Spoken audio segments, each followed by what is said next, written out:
Hello everyone. इस video में हम लोग इंडियन इकोनॉमी का पहला चैप्टर आज कंप्लीट करने वाले हैं, जिसके अंतर्गत हम लोग भारतीय अर्थव्यवस्था में जो बेसिक इन्फॉर्मेशन होती है उन सारी बेसिक इन्फॉर्मेशन को हम लोग इस वीडियो में कंप्लीट करेंगे। इनके बाद के वीडियो में हम लोग भारतीय अर्थव्यवस्था के जो बहुत सारे चैप्टर हैं उन एक एक चैप्टर को हम लोग कंप्लीट करते हुए पूरी अर्थव्यवस्था को हम लोग कंप्लीट करने वाले हैं। तो आइए स्टार्ट करते हैं।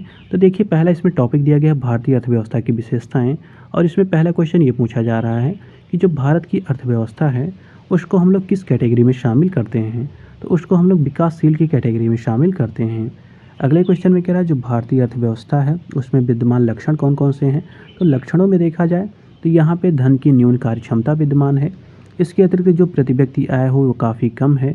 इसके अतिरिक्त जो पूंजी निर्माण की दर है वो भी काफ़ी न्यून है। तो ये सारे जो लक्षण हैं वो भारतीय अर्थव्यवस्था में विद्यमान हैं। अब अगला क्वेश्चन देखिए, अगले क्वेश्चन में ये कह रहा है यहाँ पे कुछ विशेषताएं बताई गई हैं एक अर्थव्यवस्था की। तो इन विशेषताओं के आधार पे हमको ये बताना है कि अगर ये विशेषताएं किसी अर्थव्यवस्था में देखने को मिलती हैं तो उसको हम लोग किस प्रकार की अर्थव्यवस्था कहेंगे। तो देखिए, इस अर्थव्यवस्था में निम्न जीवन स्तर है, निम्न प्रति व्यक्ति आय है, जनसंख्या वृद्धि दर की जो दर है वो काफ़ी ऊँची है, बेरोजगारी भी काफ़ी ज़्यादा है, पूंजी निर्माण की यहाँ पे दर देखा जाए तो वो भी काफ़ी निम्न है, जो परिसंपत्तियों का वितरण हुआ है वो भी दोषपूर्ण तरीके से हुआ है, और औद्योगिक जो प्रगति है वो काफ़ी धीमी है। इसके अतिरिक्त यहाँ पे एक विशेषता और बताई जा रही है कि जो अर्थव्यवस्था में कृषि क्षेत्र का योगदान है वो काफ़ी ज़्यादा है। तो ऐसी जो विशेषताएं हैं अगर किसी अर्थव्यवस्था में पाई जाती हैं तो उनको हम लोग अल्प विकसित अर्थव्यवस्था कहते हैं। अब अगला क्वेश्चन देखिए, अगले क्वेश्चन में ये कह रहा है जो भारतीय अर्थव्यवस्था है उसको हम लोग विकासशील अर्थव्यवस्था क्यों कहते हैं। तो देखिए, इसको कहने के पीछे यहाँ पे कुछ कारण बताए गए हैं, इन कारणों को देख लेते हैं। तो देखिए, पहला कारण इसमें ये बताया गया है कि जो मुख्य व्यवसाय है उसके रूप में हम लोग कृषि का उपयोग करते हैं। तो ये हो गया इसमें पहला कारण। दूसरे कारण में कह रहा है यहाँ पे प्रचंड बेरोजगारी काफ़ी पाई जाती है, इसलिए कहा जाता है कि जो भारतीय अर्थव्यवस्था है वो विकासशील श्रेणी में आती है। इसके अतिरिक्त तीसरा यहाँ पे रीज़न ये बताया गया है कि जो मानव पूंजी है उसकी निम्न गुणवत्ता यहाँ पे विद्यमान है। तो इन सब कारणों के आधार पर ही कहा जाता है कि जो भारत की अर्थव्यवस्था है उसको हम लोग विकासशील की श्रेणी में शामिल करते हैं। अब अगला क्वेश्चन देखिए, अगले क्वेश्चन में ये पूछा जा रहा है कि जो मिश्रित अर्थव्यवस्था होती है उससे क्या तात्पर्य होता है। तो कहने का मतलब ये है जिस भी अर्थव्यवस्था में जो सार्वजनिक क्षेत्र हैं और जो निजी क्षेत्र हैं अगर ये आपस में मिलकर एक साथ कार्य करेंगे तो ऐसी ही अर्थव्यवस्था को हम लोग मिश्रित अर्थव्यवस्था कहते हैं। अब अगला क्वेश्चन देखिए, अगले क्वेश्चन में कह रहा है भारतीय अर्थव्यवस्था का प्रमुख लक्षण क्या है। तो ये है मिश्रित अर्थव्यवस्था। अगले में कह रहा है अर्थव्यवस्था की वह प्रणाली जहाँ पर उत्पादन के कारक हैं, जैसे कह रहा है पूंजीगत जो सामान है, जो श्रम है, प्राकृतिक संसाधन है और जो उद्यमशीलता है, अगर कह रहा है निजी व्यवसायों द्वारा नियंत्रित और विनियमित किए जाते हैं तो उसको हम लोग किस अर्थव्यवस्था के अंतर्गत उसको शामिल करते हैं। तो उसको हम लोग पूंजीवादी अर्थव्यवस्था कहते हैं। मतलब ये जो सारे कारक हैं जैसे पूंजीगत जो सामान है, श्रम है, प्राकृतिक संसाधन है, निजी जो उद्यमशीलता है, ये सब जो है अगर व्यवसायों द्वारा जो निजी व्यवसायी होते हैं उनके द्वारा ये नियंत्रित किया जाए तो ऐसी अर्थव्यवस्था को हम लोग पूंजीवादी अर्थव्यवस्था कहते हैं। अब अगला क्वेश्चन देखिए, अगले क्वेश्चन में ये कह रहा है कि जो पूंजीवादी अर्थव्यवस्था है उसको जाना जाता है तो इसको बाजार अर्थव्यवस्था के भी नाम से जाना जाता है। अब अगला क्वेश्चन देखिए, अगले क्वेश्चन में ये कह रहा है कि जो ग्रामीण अर्थव्यवस्था है उसमें योगदान कौन कौन देते हैं। तो इनमें देखिए पशुपालन भी योगदान देता है, जो कुटीर उद्योग है ये भी योगदान देता है, कृषि ये भी योगदान देता है, अच्छे उपकरणों की उपलब्धता। तो ये जो सारे फैक्टर हैं ये जो ग्रामीण अर्थव्यवस्था है उसमें योगदान देते हैं। अगला क्वेश्चन कह रहा है अर्थव्यवस्था में कृषि एवं सेवाएं जो हैं वो संबद्ध हैं। तो देखिए, जो कृषि है वो प्राथमिक क्षेत्र से संबंधित है और जो सेवा है वो तृतीयक क्षेत्र से संबंधित है। अब अगला देखिए, अगला क्वेश्चन क्या है। तो देखिए, अगले क्वेश्चन में कह रहा है ऐसी अर्थव्यवस्था जिसमें जो अंतर्राष्ट्रीय पूंजी है इसका हस्तक्षेप ना हो। तो ऐसी अर्थव्यवस्था को क्या कहा जाता है। इसको हम लोग बंद अर्थव्यवस्था कहते हैं। अगला क्वेश्चन देखिए, अगले क्वेश्चन में कह रहा है कि जो रोजगार स्थितियां हैं इनके आधार पर अर्थव्यवस्था को विभाजित किया जाता है। तो इनके आधार पर दो प्रकार में डिवाइड किया जाता है। तो पहला प्रकार है संगठित और दूसरा है असंगठित सेक्टर। अगला देखिए, अगले क्वेश्चन में कह रहा है दीर्घकाल में किसी भी अर्थव्यवस्था में आर्थिक क्रियाओं के कारण जो समग्र चर हैं, जैसे कह रहा है सकल राष्ट्रीय आय, प्रति व्यक्ति आय, इनमें जब परिवर्तन होता है तो उसको हम लोग क्या कहते हैं।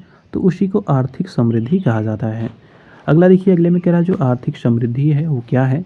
तो वो एक परिमाणात्मक परिवर्तन है, मतलब जिसमें परिमाण में वृद्धि हो रही है या परिमाण में परिवर्तन हो रहा है, इसीलिए इसको कहा जाता है जो आर्थिक समृद्धि है वो परिमाणात्मक परिवर्तन कहलाती है।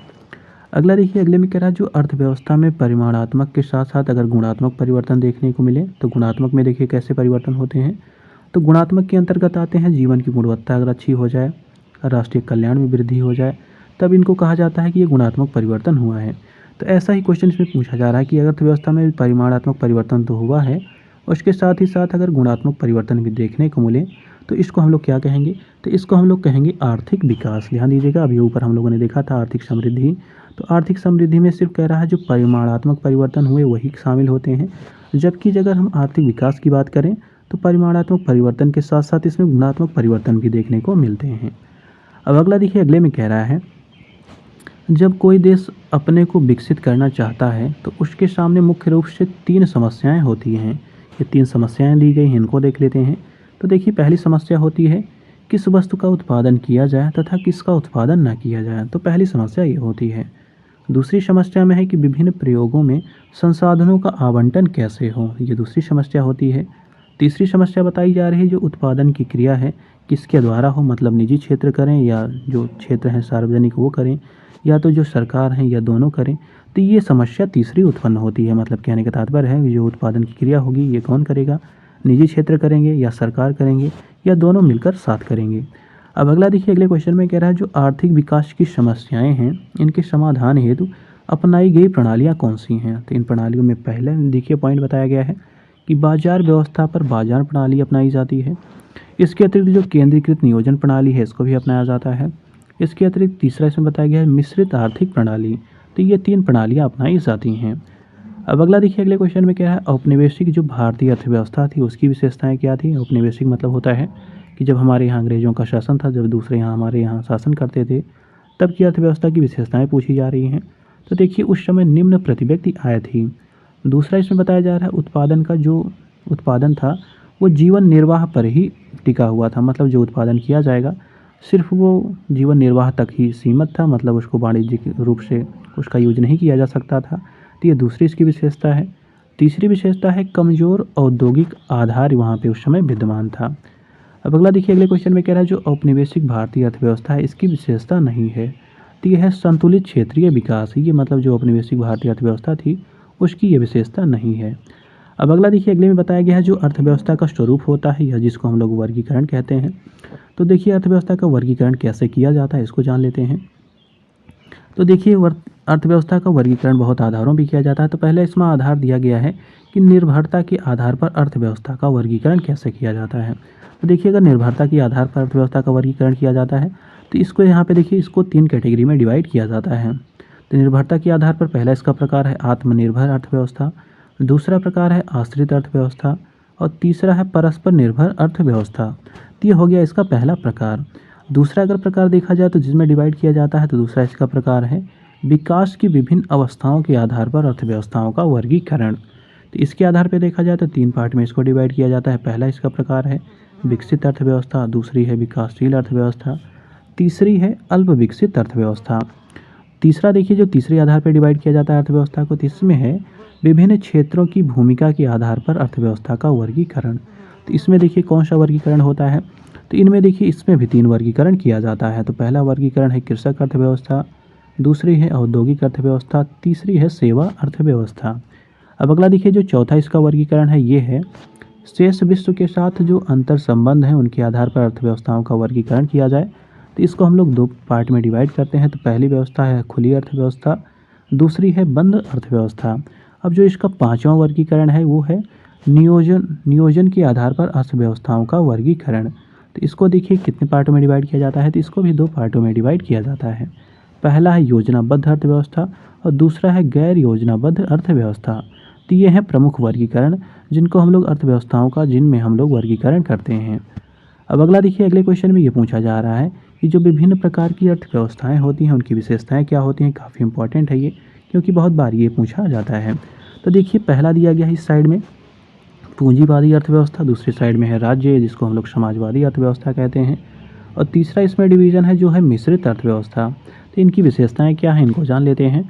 तो देखिए जो पूंजीवादी अर्थव्यवस्था होती है उसमें निजी संपत्ति का अधिकार होता है, वहीं जो राज्य या जिसको हम लोग समाजवादी अर्थव्यवस्था कहते हैं उसमें उत्पादन के जो संसाधन होते हैं उन पर सामूहिक क्या होता है, स्वामित्व होता है, मतलब किसी एक के हाथ में जो इसका स्वामित्व होता है वो नहीं होता। वहीं मिश्रित अर्थव्यवस्था की बात की जाए तो यहाँ पे सार्वजनिक और निजी क्षेत्र सह अस्तित्व के रूप में यहाँ पर काम करते हैं, मतलब मिलकर यहाँ पे काम करते हैं। अगला देखा जाए, अगला है जो पूंजीवादी व्यवस्था के बारे में। तो देखिए पूंजीवादी व्यवस्था की अगली विशेषता बताई जा रही है कि अधिकतम लाभ इसका उद्देश्य होता है। वहीं जो राज्य अर्थव्यवस्था या समाजवादी अर्थव्यवस्था है उसका उद्देश्य होता है केंद्रीकृत नियोजन। वहीं अगर मिश्रित अर्थव्यवस्था की बात की जाए तो वहाँ पे होता है आर्थिक नियोजन। अगला देखिए, अगली विशेषता है पूंजीवादी की, तो यहाँ पे आर्थिक स्वतंत्रता विद्यमान होती है। सामाजिक की बात करें तो यहाँ पे आर्थिक विषमताओं में कमी रहती है। मतलब क्या कहने का तात्पर्य है कि आर्थिक विषमताओं में कमी है, मतलब यहाँ पे जो राज्य होगा वो सभी लोगों के साथ इक्वली ट्रीट करेगा। अगला देखिए, अगला है जो मिश्रित अर्थव्यवस्था, तो यहाँ पे देखिए सरकार की नियामक के रूप में भूमिका होती है। मतलब यहाँ पे जो सरकार होती है वो थोड़ा थोड़ा रेगुलेट करती रहती है। अगला देखिए, अगला है पूंजीवादी अर्थव्यवस्था की, यहाँ पे प्रतियोगिता की स्थिति पाई जाती है। सामाजिक की बात करें तो यहाँ पे वर्ग संघर्ष की समाप्ति हो जाती है। अगर देखा जाए मिश्रित अर्थव्यवस्था की तो यहाँ पे व्यक्तिगत स्वतंत्रता पाई जाती है। अगली विशेषता है पूंजीवादी की, इसमें बात की जा रही है कि मांग और आपूर्ति का यहाँ पे महत्व होता है पूंजीवादी अर्थव्यवस्था में। वहीं जो समाजवादी अर्थव्यवस्था है तो वहाँ पे राज्य एवं सरकार की व्यापक भूमिका होती है। वहीं पूंजीवादी वहाँ पे यहाँ पे याद ध्यान दीजिए, यहाँ पे जो मिश्रित अर्थव्यवस्था है इसमें देखा जाए तो यहाँ पे सरकार एवं बाजार इन दोनों के द्वारा महत्वपूर्ण भूमिका निभाई जाती है। अब अगला देखिए, अगले में कह रहा है जो पूंजीवादी अर्थव्यवस्था उसकी अगली विशेषता है, इसमें कह रहा है वस्तुओं और जो सेवाएं होती हैं उनकी विविधता एवं गुणवत्ता यहाँ पे विद्यमान होती है। जबकि जो समाजवादी व्यवस्था होती है वहाँ पे वस्तुओं एवं जो सेवाओं के उत्पादन होते हैं इनका निर्धारण सरकार तय करती है। अगले में कह रहा है जो मिश्रित अर्थव्यवस्था है तो यहाँ पे वस्तुओं एवं जो सेवाएं होती हैं इन पर सरकार एवं जनता दोनों का नियंत्रण होता है। अब अगली विशेषता देखिए पूंजीवादी अर्थव्यवस्था की, इसमें कह रहा है राज्य सरकार के हस्तक्षेप का यहाँ पर अभाव रहता है। काफ़ी इंपॉर्टेंट है, ये पॉइंट काफ़ी बार पूछा गया है। दूसरा अगर देखा जाए जो समाजवादी अर्थव्यवस्था है तो यहाँ पे सरकार का हस्तक्षेप होता है। मिश्रित की बात की जाती है यहाँ पे सीमित स्तर पर राज्य एवं जनता दोनों का हस्तक्षेप होता है। तो ये प्रमुख विशेषताएं थी जो हम लोगों ने देखा पूंजीवादी, समाजवादी और मिश्रितवादी अर्थव्यवस्था की। अब अगला देखिए, अगले विषय में ये बताया जा रहा है कि भारत में जो मिश्रित अर्थव्यवस्था अपनाई गई है उसको अपनाने के पीछे कारण क्या है या तर्क क्या है, इन तर्कों को जान लेते हैं। तो देखिए पहला इसमें तर्क ये बताया जाता है कि राज्य जो होती है जिसको सरकार कहते हैं इसके पास पूंजी एवं संसाधनों का अभाव था। मतलब भारत में जो पूंजी है और जो संसाधन है उनका अभाव था, इसलिए हम लोगों ने क्या किया, मिश्रित अर्थव्यवस्था को अपनाया। दूसरा इसमें रीज़न ये बताया जा रहा है कि निजी क्षेत्रों के पास उपलब्ध जो पूंजी है, तकनीकी एवं प्रबंधन है, इसका क्षमता का लाभ उठाया जा सके, इसलिए इसको अपनाया गया है।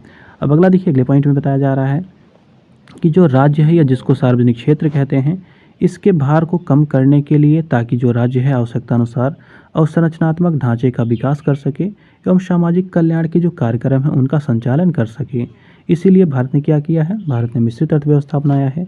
देखिए इसमें चौथा रीजन ये बताया जा रहा है जो नागरिक हैं उन तक गुणवत्ता युक्त आवश्यक जो वस्तुएं हैं और सेवाओं की पहुंच ताकि सुनिश्चित की जा सके, इसलिए अपनाया गया है। अगला पांचवा रीजन ये बताया जा रहा, तर्क दिया जा रहा है कि भारत का जो मिश्रित अर्थव्यवस्था उसको अपनाने के पीछे ये कारण है कि जो आर्थिक विकास है इसकी गति को तीव्र किया जा सके। अगला इसमें छठा रीज़न ये बताया गया है कि गरीबी एवं बेरोजगारी की जो समस्या है उसका समाधान किया जा सके। सातवीं इसका तर्क है या विशेषता है पूंजीवादी मतलब जो मिश्रित अर्थव्यवस्था है उसको अपनाने का, तो यहाँ पे बताया जा रहा है जो भारतीय अर्थव्यवस्था है उसको वैश्विक प्रतिस्पर्धा अनुरूप बनाने हेतु, तो ये सारे बहुत सारे कारण है, 7 कारण दिए गए हैं जिसके आधार पर ही बताया जाता है कि जो भारतीय अर्थव्यवस्था है उसने अपना जो मिश्रित लक्षण है उसको चुना हुआ है। अब अगला देखिए, अगले में बताया गया है अर्थव्यवस्था के क्षेत्र कौन कौन से होते हैं, इसको जान लीजिए, काफ़ी इंपॉर्टेंट ये भी होता है। तो देखिए अर्थव्यवस्था के 3 क्षेत्र होते हैं, प्राथमिक क्षेत्र होता है, द्वितीयक क्षेत्र होता है, तृतीयक क्षेत्र होता है। अब इनमें शामिल कौन कौन से होते हैं ये काफ़ी बार पूछा जाता है। तो देखिए प्राथमिक क्षेत्रों की बात की जाए तो इनमें आर्थिक क्रियाओं में देखा जाए तो कृषि एवं इससे संबंधित क्षेत्र शामिल होते हैं, वानिकी शामिल होता है, मत्स्य पालन शामिल होता है, खनन एवं उत्खनन शामिल होता है। द्वितीय क्षेत्र की बात करें तो यहाँ पे आर्थिक क्रियाओं में देखिए विनिर्माण, निर्माण, गैस, जल तथा जल जो विद्युत आपूर्ति है ये सारी चीज़ें शामिल होती हैं। तृतीय क्षेत्र की बात की जाती है इन आर्थिक क्रियाओं में शामिल होते हैं देखिए व्यापार होते हैं, होटल रेस्तरां शामिल होते हैं, लोक प्रशासन में प्रतिरक्षा शामिल होती है, परिवहन एवं संचार शामिल होता है, भंडारण शामिल होता है, चिकित्सा शामिल होता है, वित्तीय सेवाएं, बैंकिंग सेवाएं, जो रियल एस्टेट है, अन्य सेवाएं। तो इतनी सारी जो चीज़ें हैं वो जो टर्सरी सेक्टर है जिसको हम लोग तृतीयक क्षेत्र कहते हैं, ये शामिल उसमें होता है। अब अगला देखिए अगले पॉइंट में क्या दिया हुआ है। तो देखिए अगले पॉइंट में कह रहा है अर्थव्यवस्था का वह क्षेत्र जहाँ पे प्राकृतिक संसाधनों को उत्पाद के रूप में प्राप्त किया जाता है, अर्थात इसके अंतर्गत प्राकृतिक संसाधनों का लेखांकन किया जाता है, उसे क्या कहते हैं, तो उसको हम लोग प्राथमिक क्षेत्र कहते हैं। अब अगला देखिए अगले पॉइंट में ये पूछा जा रहा है कि अर्थव्यवस्था का वह क्षेत्र जो प्राथमिक क्षेत्र के उत्पादों को अपनी गतिविधियों में कच्चे माल की तरह उपयोग करता है, उसको हम लोग द्वितीयक क्षेत्र कहते हैं। अगला देखिए अगले में कह रहा है अर्थव्यवस्था का वह क्षेत्र जिसमें विभिन्न प्रकार की सेवाओं का उत्पादन किया जाता है तथा प्राथमिक और द्वितीयक क्षेत्रों को अपनी सेवाएं प्रदान करता है, उसको हम लोग तृतीयक क्षेत्र कहते हैं। अब अगला देखिए अगले क्वेश्चन में कह रहा है अर्थव्यवस्था का वह क्षेत्र जिसमें ज्ञान से संबंधित सेवाएं जैसे सूचना आधारित सेवाएं शामिल की जाती हैं, उसको क्या कहते हैं, तो उसको हम लोग चतुर्थक क्षेत्र कहते हैं। याद रखिएगा, अभी तक हम लोगों ने तृतीयक क्षेत्र ही देखा था, लेकिन यहाँ पे जो चतुर्थक क्षेत्र है इसमें हम लोग ज्ञान से संबंधित सेवाएं जैसे सूचना आधारित जो सेवाएं होती हैं उनको शामिल किया जाता है। वहीं अगला पॉइंट इसमें ये कह रहा है कि अर्थव्यवस्था का वह क्षेत्र जिसमें उच्च किस्म की सेवाएं जैसे नीति निर्माण, उच्च स्तर के अधिकारी, शोधकर्ता, वैज्ञानिक, वित्तीय प्रबंधक, कानूनी सलाहकार, इनको किस में शामिल किया जाता है, तो इनको पंचक क्षेत्र के अंतर्गत शामिल किया जाता है। तो इसको आप लोग याद रखिएगा। अब अगला देखिए अगले में कह रहा है एक ऐसी अर्थव्यवस्था जो फ्रीलांस और अनुबंध आधारित नौकरियों के आधार पर विकसित होती है, इसको हम लोग गिग इकोनॉमी कहते हैं। गिग इकोनॉमी किसे कहते हैं, तो ऐसी अर्थव्यवस्था के बारे में बात की जा रही है जो फ्रीलांस होते हैं और जो अनुबंध आधारित नौकरियां होती हैं, इन्हीं को हम लोग गिग इकोनॉमी कहते हैं। अब देखिए यहाँ पे गिग इकोनॉमी के बारे में डिटेल में बताया गया है, इसको हम लोग देख लेते हैं। तो देखिए गिग इकोनॉमी के बारे में पहला पॉइंट इसमें ये बताया जा रहा है कि यह इकोनॉमी का एक ऐसा मॉडल है जिसमें अस्थायी कर्मचारियों को नियुक्त किया जाता है इसके अंतर्गत अनुबंध आधारित अस्थायी नौकरियां भी शामिल होती हैं, जिसमें कर्मचारियों की आय उनके द्वारा किए गए कार्य की मात्रा एवं गुणवत्ता के आधार पर निर्धारित की जाती है। मतलब उनको इस प्रकार से आय मिलेगी, अगर उनकी जो गुणवत्ता है या उनकी कार्य करने की क्षमता है वो काफ़ी अच्छी है तो उनको ज़्यादा वेतन मिलेगा, और उनकी जो कार्य करने की दक्षता है या फिर उनके कह सकते हैं एफिशिएंसी जिसको कहते हैं वो कम है तो उनको कम पैसा मिलेगा। इसी में अगला पॉइंट ये कह रहा है इस व्यवस्था के अंतर्गत किसी विशेष काम क्षेत्र की जानकारी रखे जाने वाले व्यक्तियों को कुछ समय के लिए हायर किया जाता है। जैसे आप लोग जानते भी होंगे, जैसे ओला उबर होता है, तो वो सब क्या है, वो सब की इकोनॉमी के एग्जांपल्स हैं। अब अगला देखिए अगले में कह रहा है गिग इकोनॉमी वर्कर्स को फ्लेक्सिबिलिटी, पसंदीदा काम व वर्क लाइफ बैलेंस और अच्छी कमाई जैसे कई सहूलियतें दी जाती हैं। अगला इसमें पॉइंट में कह रहा है गिग इकोनॉमी में किसी व्यक्ति की सफलता उसकी विशिष्ट निपुणता पर निर्भर करती है। तो ये थे कुछ पॉइंट जो गिग इकोनॉमी के बारे में थे। अब देखिए यहाँ से दूसरा चैप्टर स्टार्ट हो जाता है जो कि है आर्थिक विकास एवं नियोजन। इसी प्रकार इस बुक में बहुत सारे चैप्टर दिए गए हैं, उन्हें एक एक चैप्टर को हम लोग एक सेपरेट वीडियो में कवर करते हुए पूरी अर्थव्यवस्था को हम लोग कंप्लीट करने वाले हैं। तो मिलते हैं अगले वीडियो में एक नए टॉपिक के साथ।